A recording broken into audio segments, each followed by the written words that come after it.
ওম শান্তি। আজ 16ই জুলাই 2025। আজকের যে ডেট এটাও 7/7/7 অর্থাৎ 6 আর 1 7 মাস 7 আর 2 আর 5 7 মানে 7/7/7। 16ই জুলাই 2025 প্রাতঃমূল্যী ওম শান্তি। বাপ দাদা মধুবন। বাপ দাদা বলছেন, মিঠে মিঠে বাচ্চে, যিনি সকলের সদ্গতি করেন, জীবন মুক্তি দাতা, তিনি তোমাদের বাবা হয়েছেন। তোমরা হলে তার সন্তান। তবে কতই না নেশা থাকা উচিত।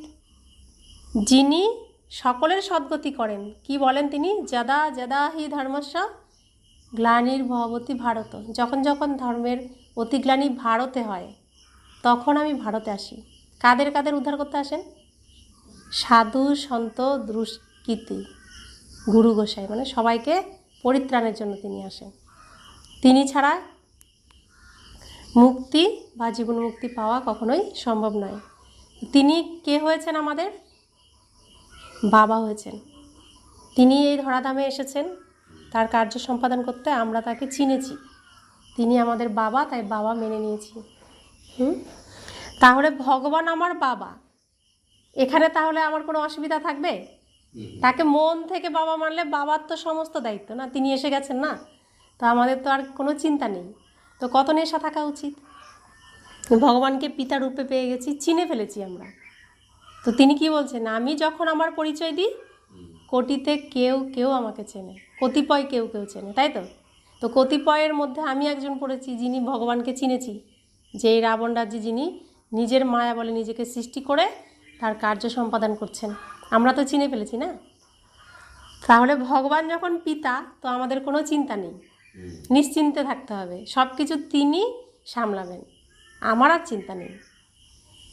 আজকের মূল্যের প্রশ্ন, কোন বাচ্চাদের বুদ্ধিতে বাবার স্মরণ নিরন্তর টিকে থাকে না? উত্তর, যাদের পুরোপুরি নিশ্চয় নেই, তাদের বুদ্ধিতে স্মরণ টিকে থাকে না। তো তিনি যে পিতা ভগবান, পুরোপুরি বিশ্বাস যাদের থাকবে না, তাদের স্মরণও থাকবে না। আর যাদের বিশ্বাস থাকবে, সব কিছুতে স্মরণ কাকে আসবে? বাবাকে। মায়া তো অনেক পরিস্থিতি নিয়ে আসবে, স্মরণ কাকে আসবে? বাবাকে। কিন্তু তার প্রতি বিশ্বাস না থাকলে তখন দেহধারীদের স্মরণ আগে আসবে। তো সেটাই বাবা বলছেন, পুরোপুরি বিশ্বাস থাকলে বাবা স্মরণে আসবে, পুরোপুরি না থাকলে আসবেন না, স্মরণে আসবে না। আমাদেরকে কে শেখাচ্ছেন? এই কথা না জানলে স্মরণ কাকে করবে? এই পড়াগুলো কে পড়াচ্ছেন? বাবা পড়াচ্ছেন শিক্ষক রূপে। এটা না জানলে তো আমাকে দেখবেন, আমার মুখের দ্বারা উচ্চারণ হচ্ছে, কিন্তু এগুলো তো আমার কথা নয়। তাকে না চিনলে তাহলে কি করে বুঝবে? বুঝবেই না যে কে শেখাচ্ছেন, কে বলছেন। তাই বাবা বলছেন যে আমাদেরকে কে শেখাচ্ছেন এই কথা না জানলে স্মরণ কাকে করবে? যারা যথার্থ রূপে চিনে বাবাকে স্মরণ করে, তাদেরই বিকর্ম বিনষ্ট হয়। এখানে আসলাম, শুনলাম, কিন্তু বুঝলাম না কিছুই, কে পড়াচ্ছেন, আমি কে, তাহলে আমাদের পাপ মুক্ত আমরা হব না, বিকর্ম বিনাশ হবে না। অর্থাৎ এই যে লাইটটাকে আমি জানি, এর থেকে আলো আসে, তবে তো এখানকার অন্ধকার আর নেই। কিন্তু আমি যদি এটা না বুঝতাম, অন্ধকার কী জিনিস না জানতাম, আলো কী জিনিস না জানতাম, তাহলে কি হতো? কোনো প্রভাবই আমার মধ্যে আসতো না। তো সেরকম পিতা প্রকাশ স্বরূপ, তার কাছে আসা মানে প্রকাশের নিচে আসা, আলোর নিচে আসা। তাহলে আমার মধ্যে কোনো অন্ধকার থাকবে না, আমি তখন জানবো, বিশ্বাস হবে। তখন আমার অন্ধকার মানেই অশুভ পাপ, আলো মানেই পুণ্য আর শুভ। তাহলে আমার ভিতরের সমস্ত পাপ আর অন্ধকার দূর হবে। আর যদি এটা আমি অর্থই না বুঝি, তো এর কোনো প্রভাব আসবে না, তাই না? সেজন্য বাবা বলছেন যে যদি যথার্থ রূপে তাকে না চেনা হয়, তাহলে আমাদের বিকর্ম বিনষ্ট হবে না, মানে আমাদের অন্ধকার অশুভ দূর হবে না। বাবা স্বয়ং এসে নিজের আর নিজ ধামের যথার্থ পরিচয় দেন। তো গীতা কতটা সত্যি? গীতাতেই বলছে না, আমি নিজ মায়া বলে নিজেকে সৃষ্টি করি, আমি আমার পরিচয় দিই। তো বাবা এসে বাবার যথার্থ পরিচয় দিচ্ছেন, তবেই তো আমরা তাকে সেই রূপে চিনতে পারছি। এই পৃথিবীতে কেউ কি কখনো বলেছে সরাসরি ডাইরেক্ট এসে যে তুমি আত্মা, আমি তোমার পিতা পরমধাম নিবাসী পরম আত্মা? তুমিও পরমধাম নিবাসী, এখানে এসেছো অভিনয়ের জন্য। কেউ বলেছে এই কথা কোনো সৎসঙ্গে? না, কারণ ভগবানই একমাত্র এই কথা বলতে পারেন। এসব তো মানুষের বুদ্ধিতে আসবেই না, এত দূর পর্যন্ত কথা বলার মতো সাহস থাকবেই না। তিনি এসে গ্যারান্টি সহকারে বলছেন, আমাকে স্মরণ করো তো তুমি পাপ মুক্ত হবে। তোমার সমস্ত যে এখানে যাদের সাথে অভিনয় করতে করতে যা যা হিসেব নিকেশ করেছো সব কিছু আমি মেটাবো। আমি এসেছি দায়িত্ব নিতে তোমার। আমরা তো এই যে একটা শরীর পেয়েছি, এই শরীরে যাদের সাথে নাটক করছি তাদেরকে চিনতে পাচ্ছি বা তাদেরকে বুঝছি, তাদের জন্যই ভাবছি। আগে যে যাদের সাথে অভিনয় করে এসেছি তাদের কথা কি মনে আছে? কাদের সাথে অভিনয় করেছি মনে নেই তো, কিন্তু কারো না কারোর সাথে কোনো না কোনো হিসেব তো রয়েই গেছে, হিসেব নিকেশ রয়ে গেছে না। তো মেটাবো কিভাবে? এখনকারটাই আমি মেটাতে পারবো না, তো পুরোটা কিভাবে মেটাবো? কত জনম তো নিয়েছি এখানে, কত জনের সাথে আমি অভিনয় করেছি।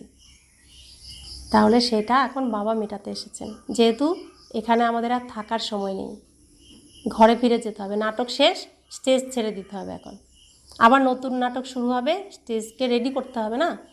তো হিসাব না মিটিয়ে তো কেউ যেতে পারবে না, সেজন্য বাবা এসেছেন। তো তিনি এসে তার পরিচয় দিচ্ছেন, তাই আমরা তাকে চিনেছি, জেনেছি। ওম শান্তি। এখন ওম শান্তির অর্থ তো সর্বদা বাচ্চাদের স্মরণে থাকবে।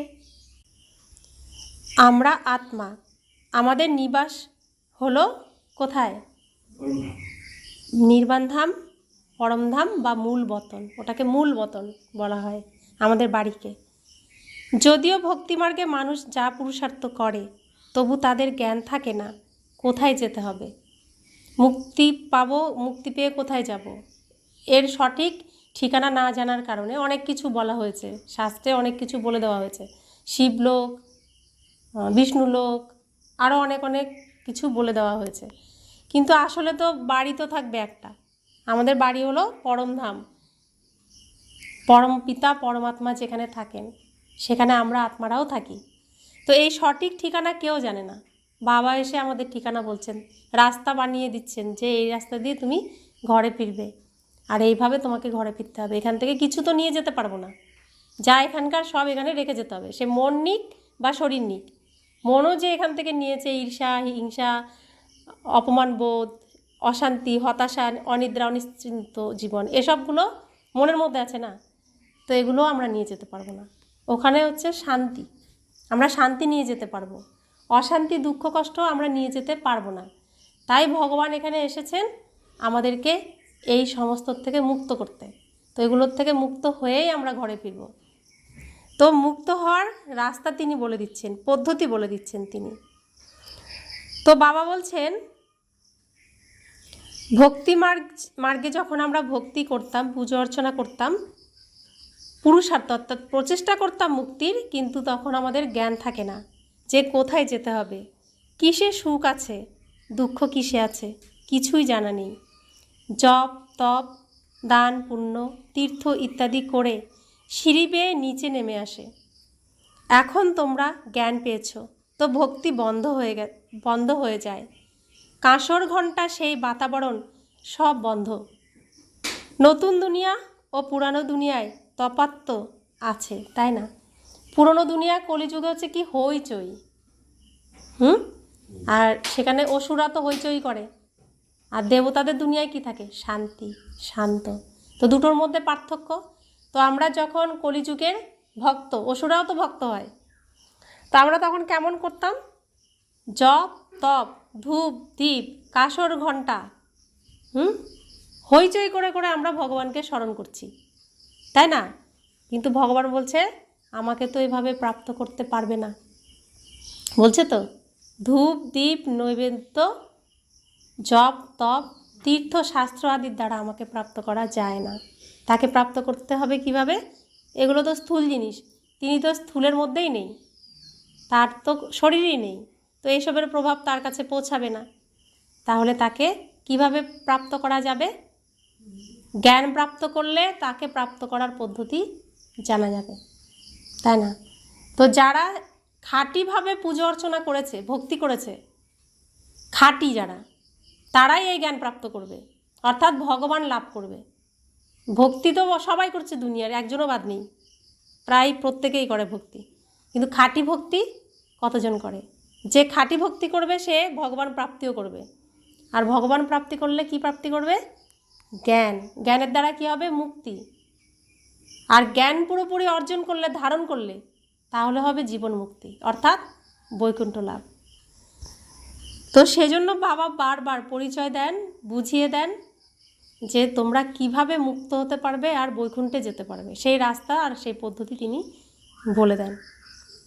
তাই বলছেন পুরানো দুনিয়া নতুন দুনিয়ার মধ্যে তো তফাৎ আছে। পুরনো দুনিয়া হচ্ছে কার সৃষ্টি? রাবণের। আর নতুন দুনিয়া কার সৃষ্টি? ভগবানের। তো পার্থক্য তো থাকবে। পুরানো দুনিয়া রাবণ অসুরের রাজ্য স্থাপন করেছে, আর নতুন দুনিয়া ভগবান রাম রাজ্য স্থাপন করছে। তো রাম রাজ্যে থাকবে সুখ, শান্তি, প্রেম, আনন্দ, জ্ঞান, পবিত্রতা, শক্তি, এই থাকবে, এর বাইরে কিছু থাকবে না। আর রাবণ রাজ্যে কাম, ক্রোধ, লোভ, মোহ, অহংকার, দুঃখ, হতাশা, অনিদ্রা, অনিশ্চিন্ততা, অভাব, অনটন, রোগ, শোক, ঋণ, এগুলো হচ্ছে রাবণ রাজ্যের নিশানি। আমরা তো রাবণ রাজ্যে এর মধ্যেই ফেসে রয়েছি না। তো উদ্ধার করতে কে এসেছেন?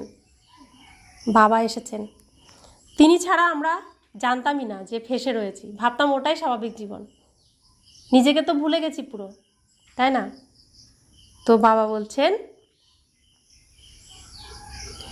সুখধামকে স্বর্গ, দুঃখধামকে নরক বলা হয়। মানুষ শান্তি চায়, কিন্তু সেখানে কেউ যেতে পারে না। বাবা বলেন আমি যতক্ষণ না ভারতে আসছি ততক্ষণ আমি ছাড়া তোমরা বাচ্চারা যেতে পারো না। আমরা অনেক শুনেছি যে লীন হয়ে যায়, মুক্ত হয়ে যায়, কিন্তু বাস্তবে তা ঘটেনি। যদি লীন হয়ে যেত, সন্ন্যাসীরা লীন হয়ে গেছে হিসেব মতো, তাহলে এত সন্ন্যাসী, এক একজন গুরুর এত ফলোয়ার্স কোথার থেকে হয়? তো লীন হয়ে গেলে তো শেষ হয়ে যাওয়ার কথা না। মানুষও যদি মুক্তি পেয়ে যেত তাহলে এত ভিড় তো এখানে হতো না। এত ভিড় হচ্ছে কেন? অর্থাৎ কেউ লীন হয়নি, মুক্তিও পায়নি, তাই ভিড় এ পৃথিবীতে। আগে এত কি ভিড় ছিল? যত দিন যাচ্ছে কি যেখানে যাবে লাইন, আর জায়গা নেই, পৃথিবীতে আর জায়গাই নেই, তাহলে মুক্ত তো কেউ হয়নি, তাই না? তো এখানে বললে অনেক কিছু পয়েন্ট আসবে, তো মূল্যে আমাদের আগাতে হবে। তো এগুলো নিজের অন্তর্মনে প্রশ্ন করতে হবে, যেটা শুনেছি আর যেটা নতুন শুনছি সঠিক কোনটা, আমার যুক্তিতে কোনটা মিলে যাচ্ছে, এইসব কথা আমার ভেতরে রয়েছে, আমার ভেতরে দেখতে হবে, অন্য কারোর কাছ থেকে আমি এর উত্তর পাবো না, তাই না? তো বাবা বলছেন ভারতেই শিব জয়ন্তী গান করা হয়, নিরাকার নিশ্চয়ই সাকারে আসবেন, তাই না? শিব জয়ন্তী কারা পালন করে? আমরাই করি। আমরা যে বিদেশে যাই, যেখানে যাই, আমরা ভারতবাসীরাই পালন করি। কেন? শিব বাবা ভারতে এসেছেন মানে শিব জয়ন্তী অর্থাৎ জন্মদিন পালন করা হয়। এই পৃথিবীতে যেদিন আসে সেই দিনটাকে কি বলা হয়? জন্মদিন। সেই ডেটটাকেই তো আমরা মানি জন্মদিন করে।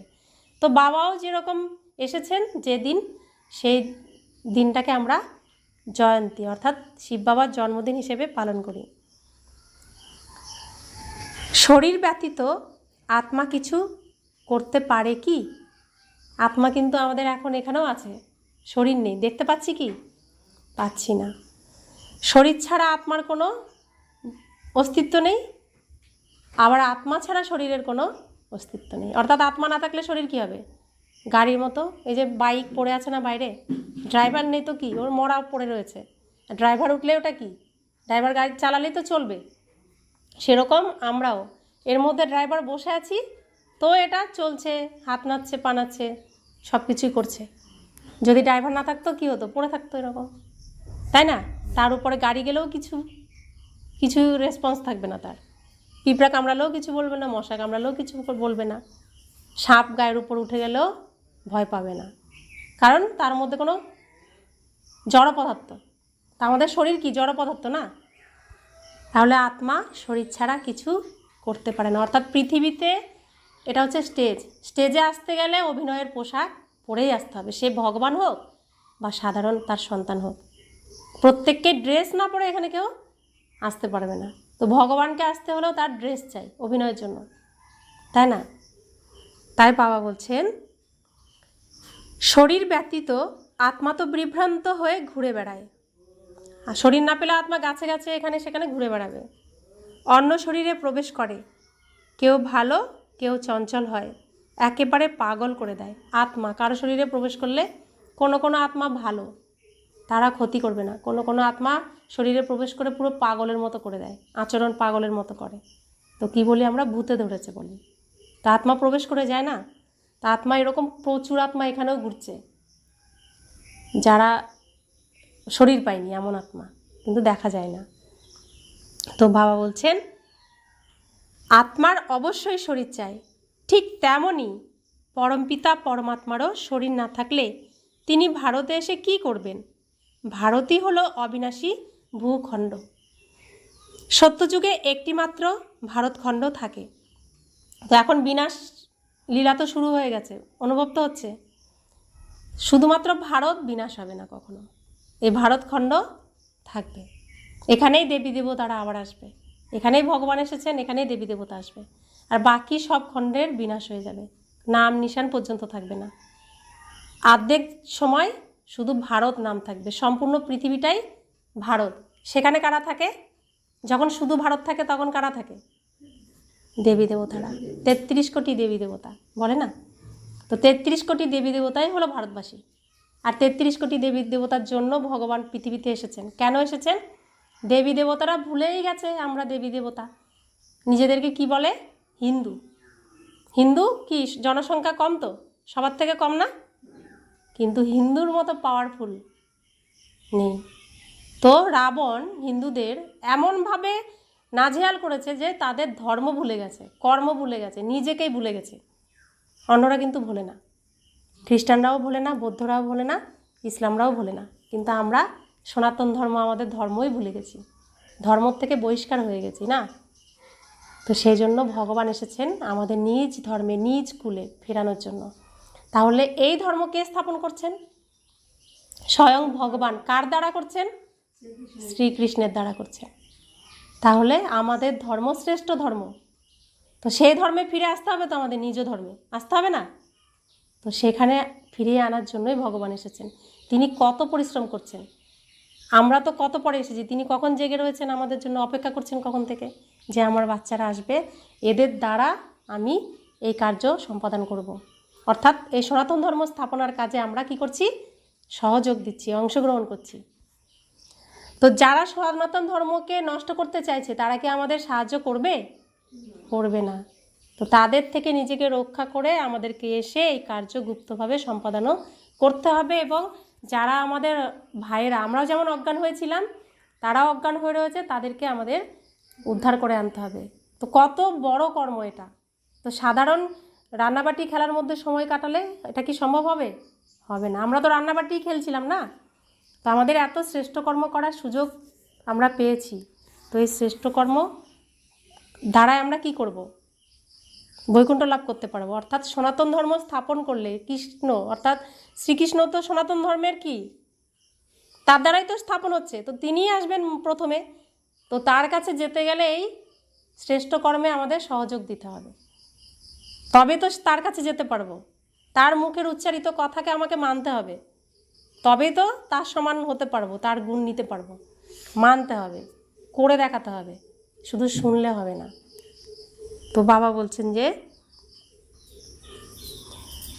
সত্যযুগে একটি মাত্র ভারতখণ্ড থাকে, অন্য সব খণ্ডগুলি বিনাশ হয়ে যায়। তো সেই কার্যই এখন চলছে। সব ধর্মের বিনাশ হবে, সব খণ্ডেরও বিনাশ হবে। এক ধর্ম থাকবে আর একটাই দেশ থাকবে। কি থাকবে? একটাই ভূমি থাকবে, ভূখণ্ড, ভারত। সম্পূর্ণ পৃথিবীটাই ভারত। তো এই স্থাপনার কার্যে আমরাও এখন হাত তুলেছি। দেখিয়েছে না শ্রীকৃষ্ণ গোবর্ধন পর্বত তুলেছে, তো ওটাকে গিরিধর পর্বত বলে। কেন বলে? তা আমাদের মাথার উপর এখন গিরিধর পর্বত, অর্থাৎ আমাদের সবার উপর দুঃখের পাহাড় ভেঙে পড়ছে। তা আমরা ছত্রছায়ায় চলে এসেছি বলে এই গিরিধর পর্বতের নিচে এসেছি, আর আমারও সহযোগের হাত তুলে ধরেছি বলে আমার উপর দুঃখের পাহাড় ভেঙে পড়ছে না। এটাকেই বলছে বিনাশকালে প্রীত বুদ্ধি। আর যে বিপরীতে থাকবে, এই ছত্রছায়ার বাইরে থাকবে, তার উপর দুঃখের পাহাড় ভেঙে পড়ছে, আর আমরাই ছুটে ছুটে তাদের পিছনে আবার যাচ্ছি। পথ দেখাতে পাচ্ছি না, কিন্তু তাদের প্রভাবে প্রভাবিত হচ্ছে। দুঃখের পাহাড় ভেঙে পড়েছে তো দৌড়াচ্ছি, যাচ্ছি তো সবাই। কিন্তু আমাদের কর্তব্য কি? দুঃখ পাওয়ার পরে ছুটে যাওয়া, না তার আগে তাদের ফিরিয়ে এখানে নিয়ে আসা? তো এটাই তো আমাদের কর্ম, সেটা কি আমরা করছি? তো নিজেকে নিজে দেখতে হবে যে করছি কি না। তো পরে ছুটে তো কোনো লাভ নেই, আগে গিয়ে আমাকে উদ্ধার করে আনতে হবে, এটাই তো লাভ। তো সেই কর্মই তো আমি পেয়েছি, শ্রেষ্ঠ কর্ম। তো বাবা বলছেন, এরা যদিও আদি সনাতন হিন্দু ধর্ম বলে দিয়েছে, বাস্তবে প্রথমে কেউ হিন্দু নয়, দেবী দেবতারা ছিলেন। কেউ হিন্দু না, প্রত্যেক হিন্দুই ছিল দেবী দেবতা। ইউরোপবাসী নিজেদের খ্রিস্টান বলে, ইউরোপিয়ান ধর্ম তো বলা হয় না, কিন্তু এখানে হিন্দুস্তানবাসীদের হিন্দু বলা হয়েছে। যে দৈবী ধর্ম শ্রেষ্ঠ ছিল, সেই ধর্মটি 84 জন্মে এসে ধর্মভ্রষ্ট হয়েছ। যারা দেবতা ধর্মের হবে তারাই এখানে আসবে। তো বাবা বলছেন, যদি দৃঢ় নিশ্চয় না থাকে তবে বুঝতে হবে এই ধর্মের নয়। যদিও এখানে বসে থাকবে, তবুও জ্ঞান তাদের বোধগম্য হবে না। সেখানে প্রজায় কোনো কম পদমর্যাদা পাবে তারা। সবাই চায় সুখ শান্তি, সে তো প্রাপ্ত হয় সত্যযুগে। সুখ শান্তি সবাই চেয়ে আসে, এর জন্যই সব কিছু। সবাই কি চায়? মন ভালো রাখতে চায়। যে কোনো কিছুর উদ্দেশ্য হলো মন ভালো রাখা। বন্ধু বান্ধব করবে, মন ভালো রাখবে। বেড়াতে যাবে, মন ভালো হবে। জীবনের সাথী, মন ভালো রাখার জন্য। ঘরে জিনিস আনছি মন ভালো রাখার জন্য। এটা করলে মন ভালো থাকবে। অর্থাৎ কাকে ভালো রাখার চেষ্টা করছি? আত্মাকে। মন তো আত্মার মধ্যে আছে না? তাহলে আত্মা কিসে সুখ পাবে, কিসে শান্তি পাবে, এটা কোনো মানুষের জানা নেই। তাই জন্য রাবণ আমাদের যা দেখাচ্ছে অন্ধের মতো, সেটাকেই বিশ্বাস করে সেই পিছনে পিছনে ছুটছি। ভগবান এসে প্রথম আমাকে বলছেন, আমি অজ্ঞান হয়ে ঘুমিয়েছিলাম, আলো দিয়েছেন, চোখ মেলেছি। আর বাবা বলছেন, তুমি কে? ঘুমিয়ে রয়েছে যে তুমি কে? ওঠো, জাগো, তুমি আত্মা, শরীর নয়। তুমি শরীর নও। তোমার মধ্যে রয়েছে সুখ, শান্তি, প্রেম, আনন্দ, জ্ঞান, পবিত্রতা, শক্তি। তো অন্ধের মতো কোথায় খুঁজছো তুমি? আমার দিকে তাকাও, সব আমার কাছে পাবে, আর কোথাও পাবে না। কারণ তিনি ভাণ্ডার, একমাত্র তিনিই ভাণ্ডার, তার কাছ থেকে আমরা সব প্রাপ্ত করি। তো আমি যখন নিজে সুখের ভাণ্ডার ভরে নেব, শান্তির ভাণ্ডার ভরে নেব, বাবা ভরিয়ে দেবেন, প্রেমের ভাণ্ডার, আনন্দের ভাণ্ডার ভরে দেবেন, তখন আমি তো আরেকজনকে দিতে পারবো, নাকি আরেকজনের কাছ থেকে আমি নিতে যাব? আমার যা আছে আমি কি আরেকজনের কাছ থেকে নিতে যাব? যেটা নেই সেটাই তো আরেকজনের কাছ থেকে চাইব। তাহলে যখন বাবা আমাকে ভরে দিচ্ছেন, আমার আর কাউকে কি প্রয়োজন পড়বে না? কারো কাছে কি কিছু চাইবো যে তুমি আমার সাথে একটু ভালো কথা বলো, তাহলে আমার মন ভালো থাকবে? না, আমরা প্রত্যেকে শক্তিশালী আর ভরপুর পরিপূর্ণ, আর আমরা স্বনির্ভর, কারো উপর নির্ভর করি না। যেহেতু আমাদের এই ভাণ্ডার খালি, তাই শক্তি নেই, তাই অন্যের উপর নির্ভর করি, তাই জীবনে বারবার সাথী খুঁজি। এখন তো বর্তমানে এক সাথীতেও হচ্ছে না, আরও সাথী কেন খুঁজছে মানুষ? কারণ যাকে সাথী করেছে তার কাছে তা পাচ্ছে না, তো অন্য কারোর কাছে খুঁজছে। কিন্তু সঠিক রাস্তা কে দেখাতে পাচ্ছেন? এক পিতা। তিনি বলছেন, এই সাথীগুলোকেই তুমি আগে ছাড়ো, যারা তোমাকে অন্ধ বানাচ্ছে আর বিকর্মের দিকে নিয়ে যাচ্ছে। তাই বলছে, দেহ একে ভোলো। প্রথমে সবার ফার্স্ট তিনি গীতার প্রথম অধ্যায়ে কী বলেছেন? প্রথম মন্ত্রই কি দিয়েছেন? দেহকে ভোলো। প্রথমেই বলেছেন আগে দেহকে ভোলো, তারপরে বলেছেন তুমি নিজেকে আত্মা নিশ্চয় করো। তাই তো? তাহলে সেই শিক্ষা আমরা এখন গ্রহণ কেন করছি না? যার দ্বারা আমরা প্রকৃত সুখ পাবো, শান্তি পাবো, বাবা এত বলার পরেও সেই দেহধারীর কাছেই চাইছি, দেহধারীর কাছেই সব কিছু আশা রাখছি। কারণ তিনি তো ভরপুর করছেন আমাকে, আমার কোনো অভাব থাকবে না, তিনি সব পূরণ করবেন, দায়িত্ব নিচ্ছেন গ্যারান্টি সহকারে। তো খাঁটি প্রেম কোনো কিছুর বিনিময়ে তিনি আমাদের দেবেন না, তিনি পিতা নিঃস্বার্থভাবে দিচ্ছেন। নিতে পারছি না কেন? এতটাই আমরা অশুদ্ধ যে খাঁটি জিনিসটা আমরা নিতে অক্ষম, নিতে পারছি না। সব জায়গায় কিছু করবে তারপরে ভালোবাসা পাবে, কিছু করবে তবে ভালো ব্যবহার পাবে। বাবার কাছে কি এরকম? কিছু করার বিনিময়ে তিনি তো বাচ্চা আসলেই খুশি, তবে বাচ্চারা কেন আসতে পারে না? এই খুশি যেমন বাবা খুশি, তেমনি খুশিও ভরে ভরে দেন। কেন নিতে পারছি না আমরা? কেন পাচ্ছি না? কারণ আমি অশুদ্ধ, আমি শুদ্ধ নই, তাই শুদ্ধ খাঁটি জিনিস আমার সহ্য হচ্ছে না। তিনি অপেক্ষা করে বসে থাকেন, কোথাও চলে যান না, আমরা চলে যাই এর কাছে ওর কাছে। আবার যখন তার কাছেই দুঃখ পাই, না বাবার ঘরে যাই, ওখানে গেলেই মনটা ভালো থাকে। তাহলে বাবা তো ফেলে দেন না। এই হলো আমাদের বাবা, সত্য পিতা। বাবার সামনে এসে অন্যকে স্মরণ করে কাঁদি, অন্যায় করছে না বলে কাঁদি, তার সামনে তবু তিনি ভালোবাসেন। তোমার সামনে যদি তোমার নিজের কেউ অন্য কারোর গুণগান করে, তোমার নিন্দা করে তোমার সামনেই, তো তোমার কেমন লাগবে? বলে দূর হয় এখান থেকে, যার কথা ভাবছিস তার কাছে যা। এটা বলি তো আমরা, বলি না? বাবা কি বলেন? বাবা বলেন আমার অবুঝ বাচ্চা, বোঝে না, ক্ষমা করে দেন। আমরা কি ক্ষমা করতে পারি? পারি না। তো এটা হচ্ছে ভগবানের শিক্ষা, ভগবানের প্রেম নিঃস্বার্থ। এই প্রেম বোঝার জন্য বুদ্ধি কেমন চাই? তার মতো শুদ্ধ হতে হবে। তাই তিনি আমাদেরকে পরিষ্কার করছেন। আর প্রেমের সাথে বকেন না, আদর করে করে, এত সহ্য ক্ষমতা পিতার। তো বাবা বলছেন সবাই চায় সুখ শান্তি, সে তো প্রাপ্ত হয় সত্যযুগে। সবাই তো সুখধামে যাবে না, সর্বধর্ম নিজের নিজের সময়ে আসে।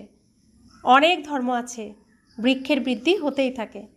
মূল শিকড় হলো দেবী দেবতা ধর্ম, অর্থাৎ সনাতন ধর্মরাই আসবে সুখধামে প্রথমে। ইসলাম, বৌদ্ধ, খ্রিস্টানেরা কখন আসবে? অর্ধেক সিনেমা হয়ে যাওয়ার পরে আসবে। অর্ধেক সিনেমা কারা করবে? আমরা করব। আমরা অর্থাৎ হিরো হিরোইন, আর তারা পার্শ্ব চরিত্রে আসবে অন্যান্য ধর্মেরা। তাই প্রত্যেকে তো সুখধামে যাবে না, আমরা যাব। তাহলে আমরা এই ভাগ্য, এই সৌভাগ্য, এই শ্রেষ্ঠ জীবন যেটা পেতে চলেছি, সেটা কেন হারাবো? এখানে সামান্য কিছু সুখের জন্য, যেটা একটু সুখ পেলে দুঃখ তার 1000 গুণ বেশি পাই, সেই সুখের পিছনে আমরা কেন ছুটব? যেখানে সুখই সুখ পাবো শুধু এখানে একটু ত্যাগের বিনিময়ে। সামান্য ত্যাগ। কী ত্যাগ? এই দুনিয়ার কোনো অশুভ কিছুকে আমরা নেব না, আর না অশান্তি নেব, না দুঃখ নেব, না এখানকার কোনো দেহকে আর নেব আমরা। এখানকার কোনো দেহর সঙ্গে আমাদের কোনো সম্পর্ক নেই, আত্মার সাথে সম্পর্ক। তো বাবা বলছেন মূল শিকড় হলো তাহলে কারা? আমরা। কারণ এই শিকড়ে বাবার শক্তি আসছে, আর এই শিকড় থেকেই সম্পূর্ণ অন্যান্য যত ধর্মই থাকুক না কেন, সবাই আমাদের থেকেই শক্তি পাবে, আমরা ভরে দেবো। এত শ্রেষ্ঠ আমাদের ভাগ্য। ভগবান ডাইরেক্ট কাদের দিচ্ছেন? আমাদেরকে দিচ্ছেন না? এইসব কথাগুলো কারা শুনছি? আমরাই শুনছি। আর এই কথাগুলোর দ্বারা কি প্রাপ্ত করব? ধন প্রাপ্ত করব, যদি মনে রাখি তো। যে যতটা মনে রাখবে সে ততটা ধন পাবে, আর তার শরীরও সুস্থ হবে। আর যে যত ভগবানকে স্মরণ করবে তার শরীর ততটা সুস্থ থাকবে। আর এই কথাগুলো যে যতটা মনে রাখবে সে ততটা ধনও পাবে। তো এর দ্বারাই, এখানে কোনো পয়সা খরচ করে পাচ্ছি, কোনো পরিশ্রম করে পাচ্ছি কত সহজে, তবু কেন নিতে পারছি না আমরা? তো বুদ্ধি চাই না, তীক্ষ্ণ। তো বাবা বলছেন মূল শিকড় হলো দেবী দেবতা ধর্ম, তারপরে হয় 3টি টিউব, 3টি মুখ্য ধর্ম। কি কি? 3টি মুখ্য ধর্ম। আর আমাদের ধর্ম ছাড়া, সনাতন ধর্ম ছাড়া ইসলাম, বৌদ্ধ, খ্রিস্টান, মোট 4টি ধর্ম হচ্ছে 4টি পায়া এই পৃথিবীর এই স্টেজটাকে ধরে রাখার। তো বাবা বলছেন স্বর্গে তো এসব হতে পারে না, স্বর্গে একটাই থাকে। কি থাকে? সনাতন ধর্ম। দ্বাপর যুগ থেকে, অর্থাৎ দ্বিতীয় পর্ব থেকে নতুন ধর্ম আসে, যাকে ভ্যারাইটি হিউম্যান ট্রি বলা হয়। তো সিনেমাতে প্রথমে হিরো হিরোইনের ছোটোবেলা দেখা হয়, কিশোর অবস্থা দেখানো হয়। যখন বাইরের সমাজে মিশতে যায়, বিয়ে শাদী করার সময় হয়, তখন ভিলেন আসে। দ্বিতীয় পর্বে চলে আসে ভিলেন, না? তো এই পৃথিবীর সিনেমাতেও তাই, অর্ধেক সময় হিরো হিরোইনেরই জীবন থাকে, দ্বিতীয় পর্বে ভিলেন আসে। তো দ্বিতীয় পর্বে দ্বাপর যুগ থেকে অন্যান্যরা এই স্টেজে চলে আসে। কারা কারা আসে? তো বাবা বলছেন বিরাট রূপ দেখানো হয়েছে না, আলাদা। এটি হলো ভ্যারাইটি ধর্মের বৃক্ষ, ভিন্ন ভিন্ন প্রকারের মানুষ আসে। তোমরা জানো কয়টি ধর্ম আছে? সত্যযুগ আদিকালে একটি ধর্ম ছিল, নতুন দুনিয়া ছিল। বাইরের মানুষও জানে ভারতই প্রাচীন স্বর্গ ছিল। কারণ খ্রিস্টানরা বলে যে আমাদের আসার 3000 বছর আগে এখানে হেভেন ছিল, অর্থাৎ স্বর্গ ছিল। খুবই বিত্তশালী ছিল, তাই ভারতের সম্মান অনেক। কোনো বিত্তবান দরিদ্র হলে তাকে দয়া করা হয়। দিনহীন ভারত এখন কী রূপে পরিণত হয়েছে? যে ভারতের আমরা ছিলাম মালিক, পুরো পৃথিবীর মালিক, তারা এখন কি হয়ে গেছি? কাঙাল, চাকর হয়ে গেছি। সারা পৃথিবীর, সারা বিশ্বের সেবা ভারতবাসী করছে এখন। কাঙাল, দিন, কোনো কিছুই নেই। কি বাবা বলছেন, দেখো আমি কি বানিয়ে রেখে গেছিলাম, এই যে এখন বানাচ্ছে আমাদেরকে। তারপরে আবার কলিযুগের সেই সময় আবার কি হয়ে যাব? আমরা কাঙাল হয়ে যাব, কোনো কিছুই থাকবে না আমাদের। তাই বলছেন দিনহীন ভারত এখন কী রূপে পরিণত হয়েছে। এই সবেরও ড্রামায় পার্ট আছে। বলাও হয় সবচেয়ে দয়ালু হলেন ঈশ্বর, এবং তিনি আসেনও কেবল ভারতে। গরিবদের দয়া ধনীরাই করবে, তাই না? বাবা হলেন অসীম জগতের বিত্তবান, উঁচু থেকে উঁচু স্থান প্রদান করেন তিনি। তোমরা কার সন্তান হয়েছ সেই পরিচয়ের নেশা থাকা উচিত। কার সন্তান হয়েছি আমরা? স্বয়ং ভগবান, পরমপিতা পরমাত্মা, যাকে পাওয়ার জন্য সম্পূর্ণ দুনিয়া কি না করছে, আমরা তাকে পিতারূপে পেয়েছি, তাকে চিনেছি। পিতারূপে পেয়েছি বলতে চিনেছি, কারণ তিনি পরমধাম থেকে আমাদেরকেই স্মরণ করছিলেন, খুঁজছিলেন কলিযুগরূপী কয়লার খনিতে। আমি আত্মা হীরাকে, যে কালো হয়ে গেছি, নিজেকেই নিজে চিনতে পারছি না, বা আমার অন্যান্য ভাইদেরকেও চিনতে পারছি না, কিন্তু বাবা ঠিক চিনে নিয়েছেন আমাদেরকে। বাবা চিনে একটুখানি আমাদের কয়লা সরিয়ে, কালি সরিয়ে একটু চোখ মেলে দিয়েছেন। তা আমিও তাকিয়ে দেখছি, হ্যাঁ আমার বাবা এসেছে, তা আমি তাকে পিতা স্বীকার করেছি। তো সেটা কতজন করবে? কোটির মধ্যে কতিপয় কেউ কেউ। তো বাবা এসে চোখের থেকে আমাদের কালিটা সরিয়ে দিয়েছে, আমরা তাকিয়ে দেখি যে আলো আর আলো, আমার বাবা এসেছে অন্ধকারে, তা আমার আর কোনো ভয় নেই, তাই না? তো বাবা বলছেন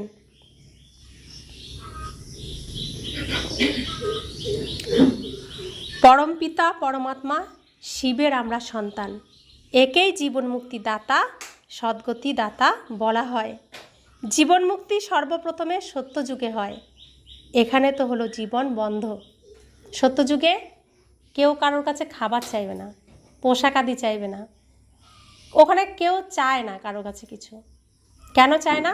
কারণ প্রত্যেকে এখানে নিজের ভাগ্য তৈরি করছে, প্রত্যেকে নিজের, আর নিজের ভাগ্য নিয়েই সেখানে যাবে।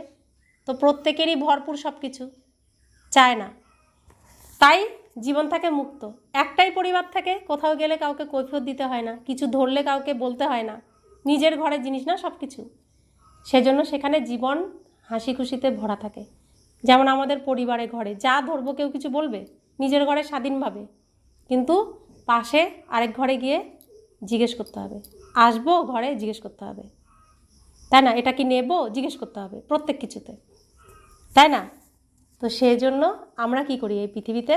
স্বামী স্ত্রীকে এটা করতে হবে। এটা কেন করনি? বন্ধন। এখানে কেন যাচ্ছ? বন্ধন। মানে কেনটাই হলো বন্ধন। এক গ্লাস জল যদি নিয়ে গ্লাস এখানে কেন রেখেছো? আমরা প্রত্যেকটা কিছুতেই আমরা কাঁটা দেব, খোঁচা দেবই দেব। তো জীবন হয়ে যায় এটা দুর্বিষহ, বন্ধনে আটকে যায়, আর ভালো লাগে না। জ্বালিয়ে খেলো বলি তো আমরা এগুলো। কেন বলি? এত আটকালে, এত বাধা দিলে, এত বন্ধন করলে কার ভালো লাগবে? ভালো লাগবে না। কিন্তু সত্য যুগে তো এমন হয় না। তো সেটাকে কি বলছে? জীবন মুক্তি। আর আমরা এখন কোথায় রয়েছি? জীবন বন্ধনে রয়েছি, বন্ধনে আটকে রয়েছি। কারণ সত্য যুগে কেউ দেহকে চিনবে না, প্রত্যেকে আত্মা। আর এখানে সবাই দেহকে চেনে, আর দেহ মানে হলো বন্ধন। তাই জীবন বন্ধন থেকে জীবন মুক্তি দিতে কে এসেছেন? ভগবান পিতা। তিনি না আসলে এসব কথা আমরা জানতেই পারতাম না, বুঝতেই পারতাম না। তো তিনি যখন আমাদেরকে বোঝাচ্ছেন, তাহলে আমাদেরকে এখন মুক্ত হতে হবে, মুক্ত হওয়ার প্রয়াস করতে হবে। তিনি যা বলছেন সেটা শুনলেই আমরা মুক্ত হতে পারবো। ভক্তিমার্গে প্রার্থনা করে, বাবা বন্ধন মুক্ত করো। এখন তোমরা আর এই প্রার্থনা করতে পারো না। আগে কি বলতাম? কেউ একটু বকে দিল, কেন বকে? ওই বন্ধন। তখন ভগবান, এটাই কি আমার কপালে ছিল? তুমি আমার জন্য এটাই দিয়েছো আমার কপালে, কেন দিলে? তখন দোষ কাকে দিচ্ছি? তো দুঃখ দিল কে? আর দোষ দিচ্ছি কাকে? বাবাকে। আর সুখের সময় আসলে তখন আদর কাকে করছি? বাবা কোথায় থাকে? মনেও থাকে না। কেমন আমরা সন্তান? তারপরেও কি করি? দুঃখের পরে বাবাকে স্মরণ করি, হে ভগবান, হে প্রভু, হে ঈশ্বর বলে ডাকি। তখন তিনি ওখান থেকে ঠিক আমাকে শান্ত করেন, আদর করেন। তারপরে কিন্তু আমরা আবার নিজে নিজে ঠিক হয়ে যাই। নিজে নিজে কি ঠিক হই?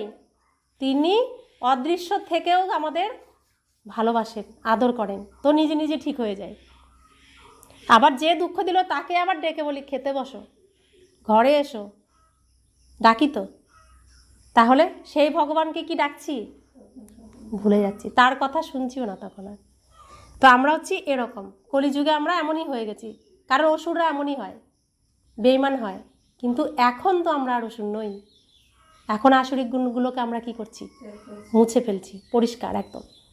তাহলে কোন গুণ ভরছে আমাদের মধ্যে? বাবার যা গুণ, বাবার গুণ ভরছি, সেই গুণ ভরছি। অর্থাৎ এখন আর আমরা ওইভাবে বলতে পারি না, ওইভাবে নিজেদেরকে আর ভাবতেও পারি না। কাঙালের মতো চাই, প্রার্থনা করা মানে কি? চাইছি। আমরা চাইতে পারি না, কারণ বাবা না চাইতেই দিয়ে দিচ্ছেন। বলছেন সব তোমার, সুখও তোমার, শান্তিও তোমার, প্রেমও তোমার, আনন্দও তোমার, জ্ঞানও তোমার, পবিত্রতাও তোমার, শক্তিও তোমার। তাহলে তুমি চাইবে কেন? আমার ঘরে যখন সবই রয়েছে আমি চাইবো কেন? তাহলে তোমরা এখন চাইতে পারো না। চাইলে তুমি কে? ভিখারি। আর আমরা কার সন্তান? ভগবানের সন্তান। ভগবানের সন্তান আর ভিখারি মানায়? কখনোই মানায় না। তা আমি নিজেকে ভগবানের সন্তান মনে করি? রাবণের সন্তান মনে করলে চাইব, ভগবানের সন্তান মনে করলে কখনো চাইব না, বরং দেব। কারণ বাবা আমাকে ভরপুর করে দিচ্ছে, আমিও তার সন্তান, দাতা, আমিও দেব। চাইব না কারোর কাছে কোনো কিছু। কে আমাকে মান দিল কি দিল না, কে আমাকে ভালোবাসলো কি বাসলো না, আমার তাতে কিছু আর যায় আসে না। কে ভালোবাসছেন আমাকে? স্বয়ং ভগবান। কে মান দিচ্ছেন আমাকে? স্বয়ং ভগবান। তাহলে রাবণের দুনিয়ার এই দেহগুলোর থেকে কোনো মান চাইব? দেহের যদি মান একবার দেয়, অপমান 1000 বার করবে। আর বাবা সব অপমান ভুলিয়ে পদম পদম গুণ আমাকে সম্মান দেবে, দিচ্ছেন। তাহলে তো বুদ্ধি কত শ্রেষ্ঠ হওয়া দরকার না? বোঝা উচিত এগুলো। তোমরা জানো বাবা হলেন জ্ঞানের সাগর। তিনি ওয়ার্ল্ডের হিস্ট্রি, জিওগ্রাফির সার বোঝাচ্ছেন। তিনি হলেন নলেজফুল। তিনি ব্রহ্মা বাবা তো নিজেই বলেন আমি ভগবান নই। তাই ব্রহ্মা বাবা যতদিন শরীরে ছিলেন, সাকার শরীরে, তার ছবি কোথাও লাগানো হতো না। তিনি তার ছবি তুলতেই দিতেন না, কারণ তাহলে তাকে স্মরণ করবে সবাই। তিনি চলে যাওয়ার পরে বাচ্চারা তাকে ভালোবেসে, তার ছবি তো এখন সব জায়গাতে না, সারা পৃথিবীতেই রয়েছে। তো এখনই তিনি শ্রেষ্ঠ আসন পেয়ে গেছেন না, তো তিনি তাই শ্রীকৃষ্ণ রূপেও সবার হৃদয়ে হৃদয়ে তিনি থাকবেন। তাই তিনি বলতেন যে আমি ভগবান নই, তাকে স্মরণ করো। তোমাদের তো দেহ থেকে পৃথক দেহি অভিমানী হতে হবে। সম্পূর্ণ দুনিয়াকে, নিজের শরীরকেও ভুলে যেতে হবে। ইনি ভগবান নন, অর্থাৎ কোনো দেহধারী ভগবান নন। ব্রহ্মা বাবাকে বলা হয় বাপ দাদা। শিব বাবা হলেন উঁচু। বাপ দাদা কেন বলছেন? তার মধ্যে বাবা আছেন আর তিনি আমাদের দাদা, তাই বাপ দাদা, এই কারণে বলা হয়। শিব বাবা হলেন উঁচু থেকেও উঁচুতে। এই হলো ব্রহ্মা বাবার শরীর, পুরানো শরীর। মহিমা কেবল এক শিব বাবার। তার সঙ্গে যোগযুক্ত হতে হবে, তবেই পবিত্র হবে। তা না হলে কখনোই পবিত্র হতে পারবে না এবং শেষ সময়ে হিসেব নিকেশ মিটিয়ে সাজা ভোগ করে চলে যাবে। পবিত্র তো হতেই হবে, ভগবানকে স্মরণ করতেই হবে। এখন বাবা বলছেন ভালোবেসে, আমরা ভালোবেসে তাকে বাবা বাবা বলছি, সবসময় স্মরণ করতে পারছি না। কিন্তু সাজা খেলে, খুব মনের কষ্ট হলে বা শারীরিক কষ্ট হলে তখন কাকে ডাকি? এক ভগবান, দ্বিতীয় কাউকে আর ভালো লাগে না। তখন কেউ কথা বললেও শুনতে ভালো লাগে না। তখন হে ভগবান আমাকে রক্ষা করো, হে ভগবান এটা ভালো করে দাও। তো স্মরণ করছি না তখন তাকে, তো তাকেই স্মরণ করতে হবে, তবে সে মুক্ত হতে পারবে। তো সাজা খেয়ে ওইভাবে আমি স্মরণ করব নাকি ভালোবেসে করব? ভালোবেসে করলে অনেক প্রাপ্তি, আর সাজা খেয়ে পবিত্র হতে হচ্ছে, সাজাও খেতে হচ্ছে, প্রাপ্তিও হচ্ছে না, তাহলে লাভ কি? তো বাবা বলছেন,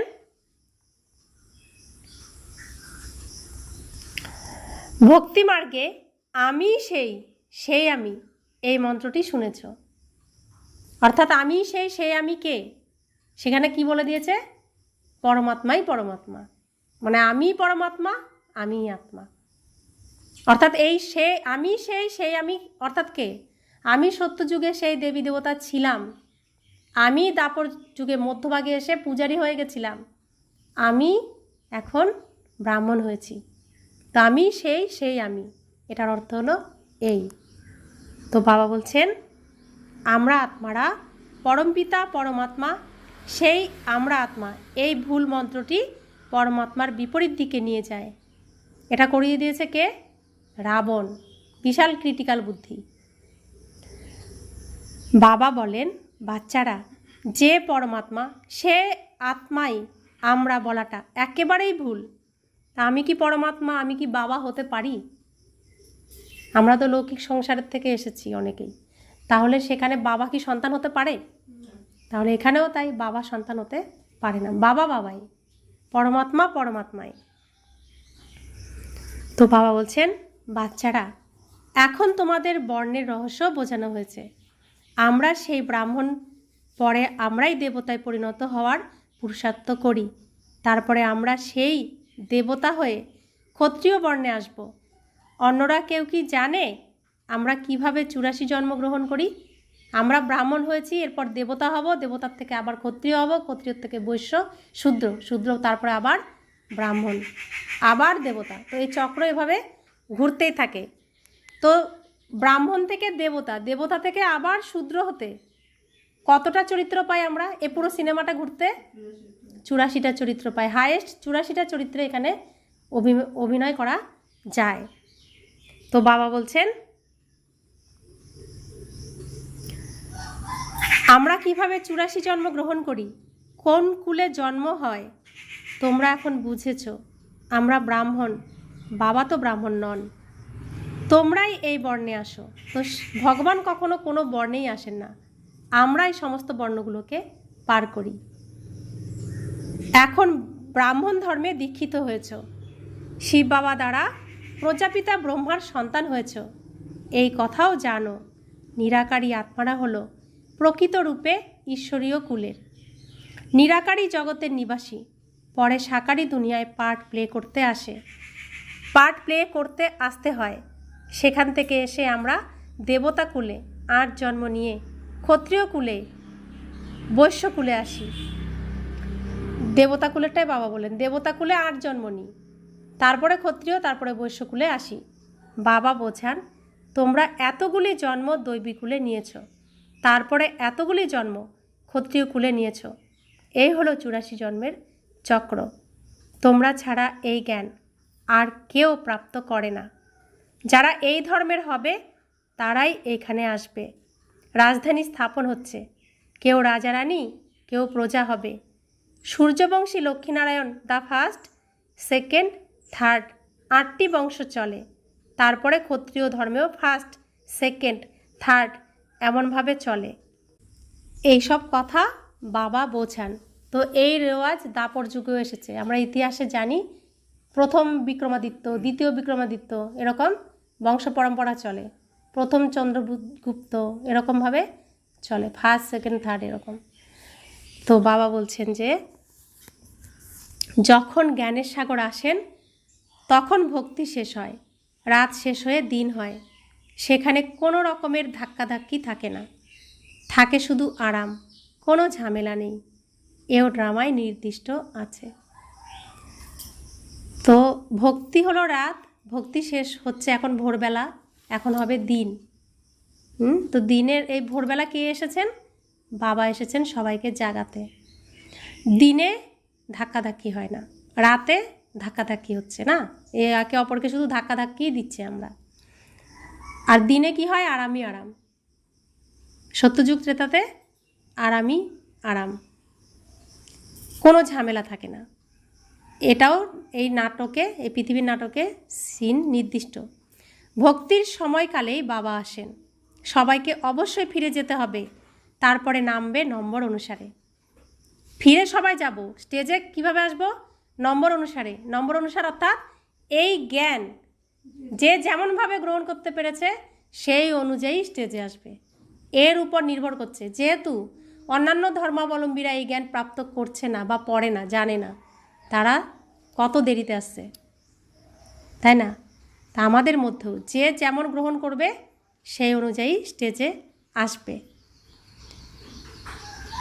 তো বাবা বলছেন, ক্রাইস্টের আগমন হলে খ্রিস্টান ধর্মের মানুষ আসবে। এখন দেখো, খ্রিস্টান অনেক আছে, ক্রাইস্ট হলেন খ্রিস্টান ধর্মের বীজ। এই দেবী দেবতা ধর্মের বীজ হলেন কে? পরমপিতা পরমাত্মা শিব। তোমাদের ধর্ম স্থাপন করেন পরমপিতা পরমাত্মা, স্বয়ং ভগবান নিজে সনাতন ধর্ম স্থাপন করেন।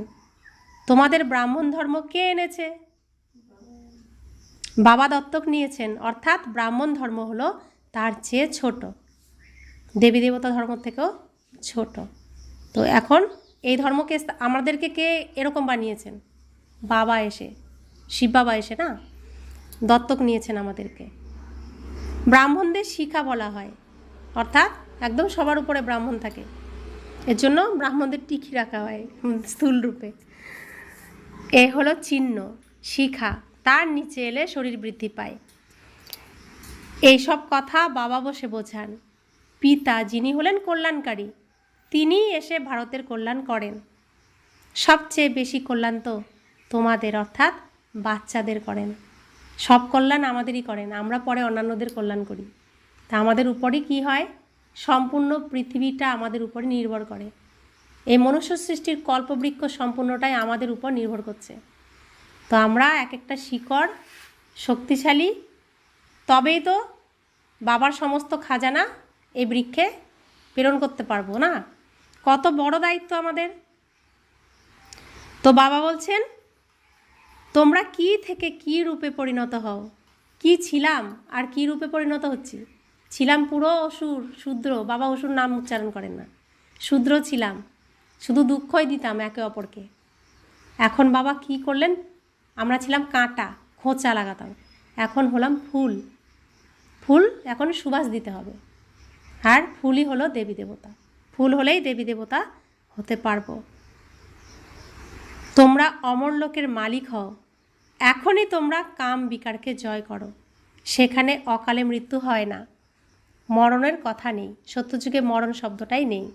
যদিও শরীররূপী পোশাক তো বদল করতেই হবে, তাই না? যেমন সর্প নিজের খোলস বদলায়, এখানেও তোমরা এই পুরানো দেহ ত্যাগ করে নতুন দুনিয়ায় নতুন দেহ ধারণ করবে। তো আমরা এখানে প্রত্যেকে শরীর জমা দিয়ে দিয়েছি। তো এখানে আমাদের তো আর শরীর নেই, দেহ নেই, আমরা সেজন্য সাদা বস্ত্র দিয়ে দিয়েছি যাতে আমাদের সামনে আর না আসে। আমরা এখন কারা? আমরা প্রত্যেকে কে?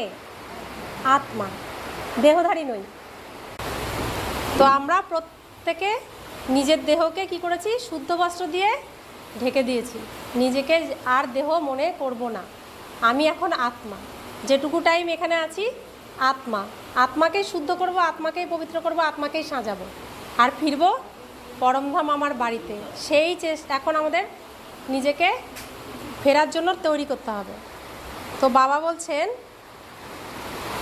সত্যযুগকে বলা হয় গার্ডেন অফ ফ্লাওয়ার্স, অর্থাৎ সত্যযুগ হলো ফুলের বাগান। কখনো কোনো কুবচন সেখানে বলা হয় না। এখানে তো হলো কুসঙ্গ, মায়ার সঙ্গ এখানে, তাই এর নাম ঘোর নরক। স্থান বাড়ি পুরানো হয়ে গেলে তখন মিউনিসিপ্যালিটি থেকে লোক এসে খালি করায়। তো কোনো এলাকা যদি খারাপ হয়ে যায়, পুরনো হয়ে যায়, প্রাণহানির আশঙ্কা থাকে, তো মিউনিসিপ্যালিটি থেকে এসে কি করে? খালি করায়। বাবাও বলেন, যখন দুনিয়া পুরানো হয় তখন আমি আসি। তো এই স্টেজটাকে তিনিও এখন বলছেন, খালি করো, বাড়ি চলো, পোশাক টোশাক ছাড়ো, বাড়ি চলো। এখানে থাকলে তোমরা আর ভালো থাকবে না, সেজন্য বলছেন তাড়াতাড়ি ঘরে চলো, ঘরে ফেরার জন্য প্রস্তুত হও। খেলাধুলা সব গুছাও, সব গুছিয়ে ব্যাগ ব্যাগেজ গুছাও, বাড়ি চলো। মানে এখানকার যা কিছু আছে গুছিয়ে বাবাকে দিয়ে দাও, আর তুমি তোমার যা আসল যা আছে সব কিছু নিয়ে ঘরে ফিরো। আসল আমাদের কি? সুখ, শান্তি, প্রেম, আনন্দ, জ্ঞান, পবিত্রতা, শক্তি, এটুকু নিয়ে আর শ্রেষ্ঠ কর্ম নিয়ে যে যেরকম করবে, পাপ কর্ম সেটাও নিয়ে যাবে, পুণ্যকর্ম সেটাও নিয়ে যাবে, এটুকুই আমরা নিতে পারবো, বাকি কিচ্ছু নিতে পারবো না। তাই ঘরে ফেরার জন্য এখন প্রস্তুত হও, প্রস্তুতি নাও। তো বাবা বলছেন জ্ঞানের দ্বারা সদ্গতি হয়ে যায়, রাজযোগ শেখানো হয়, ভক্তিতে কিছুই নেই। হ্যাঁ, যদিও দান পুণ্য করলে অল্পকালের জন্য সুখ প্রাপ্ত হয়। সন্ন্যাসীরা রাজাদের বৈরাগ্য প্রদান করেন। এই জগতে কাক বিষ্ঠা সম সুখ আছে। সন্ন্যাসীরা এটা বুঝিয়েছেন আমাদেরকে, সন্ন্যাসীরা রাজাদেরকে এসব বুঝিয়েছেন। বাচ্চারা, এখন তোমাদের অসীম জগতের বৈরাগ্য শেখানো হয়। এই হলো পুরানো দুনিয়া। এখন সুখধামকে স্মরণ করো, তারপরে শান্তিধাম হয়ে এখানে আসতে হবে। দিলওয়ারা মন্দিরে হুবহু তোমাদের এই সময়ের স্মরণিকা তৈরি আছে। নিচে তপস্যায় বসে, উপরে স্বর্গ। দিলওয়ারা মন্দির দেখেছো তো? দেখেছেন তো দিলওয়ারা মন্দির? ও নিতাই ভাই, দিলওয়ারা মন্দির দেখেছেন তো?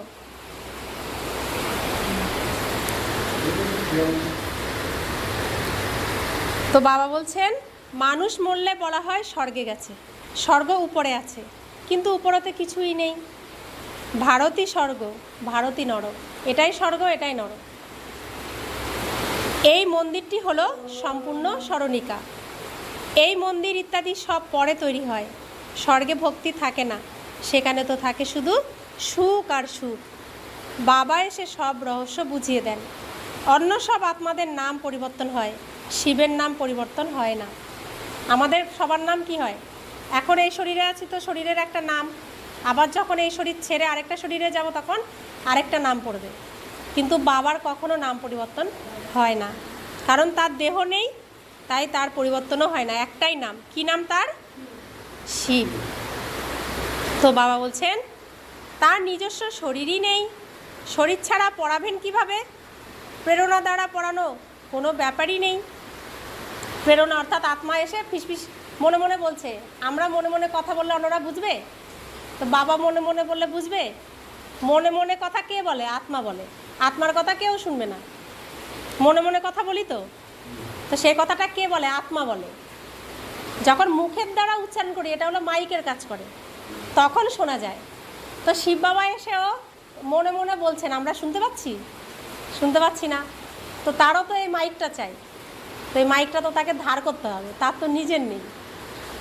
তো বাবা বলছেন এমন নয় উপর থেকে প্রেরণা দেবেন আর জ্ঞান পৌঁছে যাবে, এতে প্রেরণার কোনো কথা নেই। যে বাচ্চাদের বাবার সম্পূর্ণ পরিচয় জানা নেই, সম্পূর্ণ নিশ্চয় নেই, তাদের বুদ্ধিতে জ্ঞান স্থির থাকবে না। আমাদের কে শেখাচ্ছেন সে কথা না জানলে স্মরণ করবে কাকে? না জেনে শুনলে তো কিছুই বুঝতে পারবে না, মনেও থাকবে না। তো বাবা বলছেন বাবার স্মরণ দ্বারা তোমাদের বিকর্ম বিনষ্ট হবে। জন্ম জন্মান্তর ধরে যে লিঙ্গ রূপ স্মরণ করেছ, বুঝেছ, ইনি হলেন পরমাত্মা, এই হলো তাঁরই স্বরূপ। ইনি হলেন নিরাকার, সাকার নন। বাবা বলেন আমাকেও প্রকৃতির আধার নিতে হয়, না হলে তোমাদের সৃষ্টিচক্রের রহস্য কিভাবে বোঝাবো? তো প্রকৃতির আধার নিচ্ছেন না তিনি, শ্রীকৃষ্ণের অন্তিম জন্মের অন্তিম শরীরকে খুঁজে সেই শরীরের দ্বারা তিনি এই গীতা জ্ঞান দিয়েছেন, মানে গীত গেয়ে গেয়ে শোনাচ্ছেন প্রত্যেক দিন। তো কখন তিনি দিয়েছেন এই জ্ঞান? যুদ্ধক্ষেত্রে, রণক্ষেত্রে। তো এখন রণক্ষেত্র তো এটা, বিদেশে যুদ্ধ লেগে গেছে, প্রকৃতিও যুদ্ধ লাগিয়ে দিয়েছে, আমরাও নিজেরা যুদ্ধ করছি, লড়াই ঝগড়া করছি। তো এই যুদ্ধের ময়দানে স্বয়ং ভগবান শ্রীকৃষ্ণের দ্বারা গীতা জ্ঞান প্রদান করছেন, কথাটাও সত্যি, কিন্তু কখন করছেন সেটাই বোঝার বিষয়। এই গীতাই আবার, এই জ্ঞানই ব্যাসদেব লিখবেন দ্বাপর যুগে। কেন লিখবেন? আমাদের চলার জন্য নিয়ম বানাবেন গীতার মাধ্যমে। সেটা হলো সংবিধান তৈরি হবে, গীতা সংবিধান, যার কথা শুনে আমরা চলব। আর এই গীতার দ্বারা আমরা কি করব? এই গীতার দ্বারা আমরা সব কিছুকে ত্যাগ করব, এই দুনিয়ার সব কিছু ত্যাগ করব, আর ওখানে গ্রহণ করব, দাপর যুগে গ্রহণ করব আর এখানে ত্যাগ করব। তো এই হলো সত্য গীতা, যা ব্যাসদেব আবার স্মরণ করবেন, তখন রচনা করবেন আবার।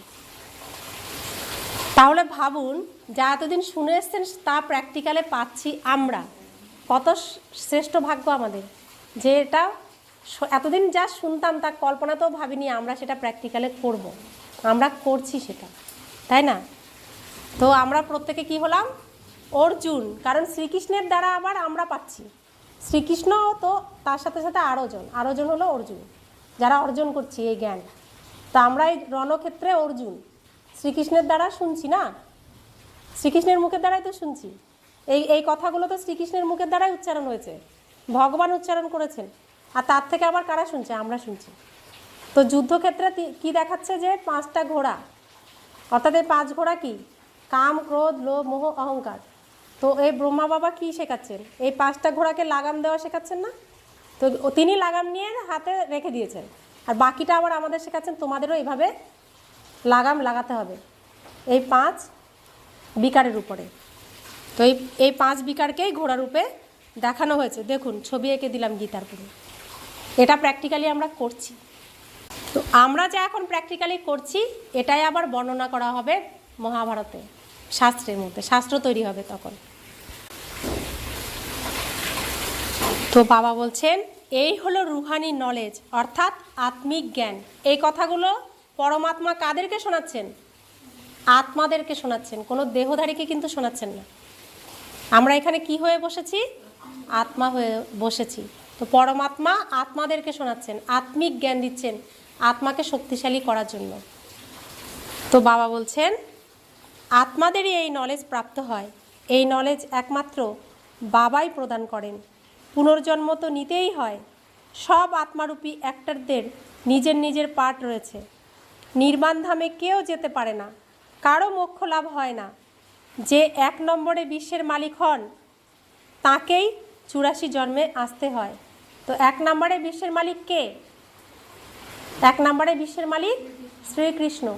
তিনি বাসুদেব, তিনি সম্পূর্ণ বিশ্বের মালিক। তো তাকে তো আবার 84টা চরিত্র অভিনয় করতে হয়। লাস্টে তিনিও গুণহীন হয়ে যান। তার মধ্যে গুণ কে ভরে দেন? শিব বাবা এসে তাকে ব্রহ্মা বানান, আর ব্রহ্মা বানিয়ে তাকে গুণ ভরে দেন।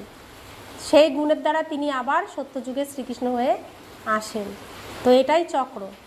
তা আমরাও এই চক্রের মধ্যে আবদ্ধ। আমরাও শ্রীকৃষ্ণের পিছন পিছন এই লাস্টে চলে এসেছি। আবার শ্রীকৃষ্ণের পিছন পিছন এই জ্ঞানও অর্জন করছি। আবার শ্রীকৃষ্ণের পিছন পিছন আমরা সত্যযুগেও চলে যাব, যদি ধারণ করি। তো এই জ্ঞান ধারণ করলে তবে। তো বাবা বলছেন অবশ্যই চক্র পূর্ণ করতে হবে। মানুষ ভাবে মোক্ষপ্রাপ্ত হয়। কত রকম মতান্তর আছে, বৃদ্ধি হতেই থাকে, কেউ ফিরে যায় না, কেউ ফিরে যায়নি। তাই তো পৃথিবীতে এত বৃদ্ধি পেয়ে গেছে মানুষের। বাবা স্বয়ং 84 জন্মের কাহিনী বলেন। বাচ্চারা, তোমাদের পড়া করে পড়াতে হবে, পড়া করতেও হবে এবং অন্যকে পড়াতেও হবে। এই রুহানি নলেজ তোমরা ছাড়া আর কেউ দিতে পারে না, না শূদ্র না দেবতা, কেউ দিতে পারে না। সত্যযুগে দুর্গতি হয় না, যে নলেজ প্রাপ্ত হবে। এই নলেজ হলোই সদ্গতির জন্য। সদ্গতি দাতা লিবারেটর হলেন একজনই। স্মরণের যাত্রা না করে কেউ পবিত্র হবে না। সাজা ভোগ করতেই হবে। পদমর্যাদাও কম হয়ে যাবে। সবার হিসাব নিকাশ তো ক্লিয়ার হবে, তাই না? তোমাদেরকে তোমাদের ধারাই বোঝানো হয়। অন্য ধর্মে যাওয়ার কি প্রয়োজন আছে? ভারতবাসীদের এই নলেজ প্রদান করা হয়। বাবা ভারতে এসে 3টি ধর্ম স্থাপন করেন। এখন তোমাদেরকে শূদ্র ধর্ম থেকে বের করে উঁচু কুলে নিয়ে যাওয়া হয়। ওই হলো নিজ পতিত কুল। এখন পবিত্র করার জন্য তোমরা ব্রাহ্মণরা নিমিত্ত হও। একেই রুদ্র জ্ঞান যজ্ঞ বলা হয়। রুদ্র শিব বাবা যজ্ঞ রচনা করেছেন। এই অসীমের যজ্ঞে সম্পূর্ণ পুরানো দুনিয়া উৎসর্গ করা হয়। তারপর নতুন দুনিয়া স্থাপন হয়ে যাবে। পুরানো দুনিয়া শেষ হবে। তোমরা এই নলেজ প্রাপ্ত করো নতুন দুনিয়ার জন্য। দেবতাদের ছায়া পুরানো দুনিয়ায় পড়ে না। তোমরা বাচ্চারা জানো যে কল্পপূর্বে যারা এসেছিল তারাই এসে এই নলেজ অর্জন করবে। নম্বর অনুযায়ী পুরুষার্থ অনুসারে পড়াশোনা করবে। মানুষ এখানেই শান্তি চায়। এবারে আত্মা হলোই শান্তিধামের নিবাসী। তবে এখানে শান্তি হবে কিভাবে? এই সময় তো ঘরে ঘরে অশান্তি। রাবণের রাজত্ব কি না? সত্যযুগে সম্পূর্ণ শান্তির রাজত্ব থাকে। এক ধর্ম এক ভাষা থাকে, তো সেটা রামরাজ্য। তাই সেখানে শান্তি আর এক ধর্ম এক ভাষা থাকে। अच्छा, मीठे मीठे सिखिला दे बच्चों प्रति माता पिता बाप दादा का याद प्यार और गुड मॉर्निंग। रूहानी बाप की रूहानी बच्चों को नमस्ते। हम रूहानी बच्चों की रूहानी माता पिता बाप दादा को याद प्यार गुड मॉर्निंग और नमस्ते नमस्ते नमस्ते। शुक्रिया बाबा, शुक्रिया बाबा, शुक्रिया। धारणार जन्य मुख्य सार, এই পুরানো দুনিয়ার প্রতি অসীম জগতের বৈরাগী হয়ে নিজের দেহকে ভুলে শান্তিধাম ও সুখধামকে স্মরণ করতে হবে। নিশ্চয় বুদ্ধি হয়ে স্মরণের যাত্রায় থাকতে হবে। দ্বিতীয় ধারণা, আমি সেই আমি। এই মন্ত্রের যথার্থ ভাব বুঝে এখন যে ব্রাহ্মণ সেই দেবতা হওয়ার পুরুষার্থ করতে হবে। সবাইকে এর যথার্থ অর্থ বোঝাতে হবে। বরদান, অন্তর্মুখী থাকার অভ্যাসের দ্বারা অলৌকিক ভাষাকে বুঝতে সক্ষম সদা সফলতা সম্পন্ন ভব। অন্তর্মুখী থাকার অভ্যাসের দ্বারা অলৌকিক ভাষাকে বুঝতে সক্ষম সদা সফলতা সম্পন্ন ভব।